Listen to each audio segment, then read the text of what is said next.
गर्दन दर्द में फिजियोथेरेपिस्ट आपकी क्या मदद कर सकते हैं? बहुत से इक्विपमेंट होते हैं। सबसे पहले तो ये डिसाइड करना होता है कि आपको कैसा दर्द है। पेन लोकलाइज्ड है या फिर रेडिएटिंग पेन है। जैसा कि मैंने बताया था पिछले वीडियोस में कि पेन कभी कभी क्या होता है कि सर की तरफ भी चला जाता है या तो दोनों हाथों की तरफ चला जाता है।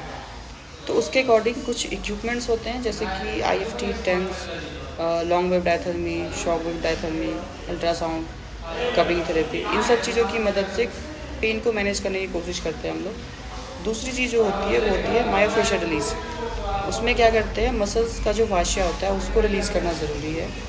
तो उस केस में हम लोग बहुत सी चीज़ें कर सकते हैं, जैसे कि कपिंग थेरेपी दे सकते हैं। कपिंग थेरेपी भी अलग अलग तरीके के होते हैं। ड्राई कपिंग दे सकते हैं, डायनेमिक कपिंग दे सकते हैं। इन सब की मदद से हम उस पेन को मैनेज कर सकते हैं, लेकिन वो टेम्पररी रिलीफ ही होगा। तो परमानेंट रिलीफ के लिए कुछ एक्सरसाइजेज होती हैं। पहली बात तो ये कि कोई भी सर्वाइकल पेन में ये एक्सरसाइज से कुछ होगा नहीं जो आप सालों सालों से करते आ रहे हो, इससे कुछ नहीं होगा।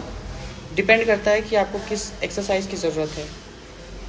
तो उस केस में कुछ एक्सरसाइज होगा, आपके अकॉर्डिंग उस एक्सरसाइज का प्रोटोकॉल बनाया जाएगा और आपको दिया जाएगा। जो सबसे लास्ट होता है वो मेन पार्ट होता है फिजियोथेरेपिस्ट का, मैनुअल थेरेपी। तो सर्वाइकल पेन में डिपेंड करता है आपका रेडियोलॉजिकल फाइंडिंग्स में कि आपका एक्सरे देखा जाएगा, MRI देखी जाएगी कि वहाँ क्या दिक्कत है। तो उस दिक्कत के अकॉर्डिंग बहुत से मोबिलाइजेशंस होते हैं, जैसे मुलिगन, मेटलैंड, मैकेंजी, ऐसे बहुत से मोबिलाइजेशंस हैं। तो उन मोबिलाइजेशन के हेल्प से उस चीज़ों को रिवर्स करने की कोशिश करते हैं।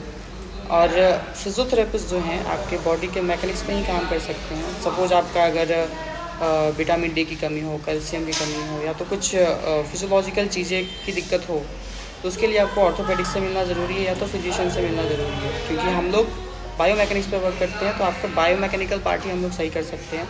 अगर फिजियोलॉजिकल इशू हुई तो आपको ऑर्थोपेडिक या फिजिशियन से मिलना बहुत ज़रूरी है।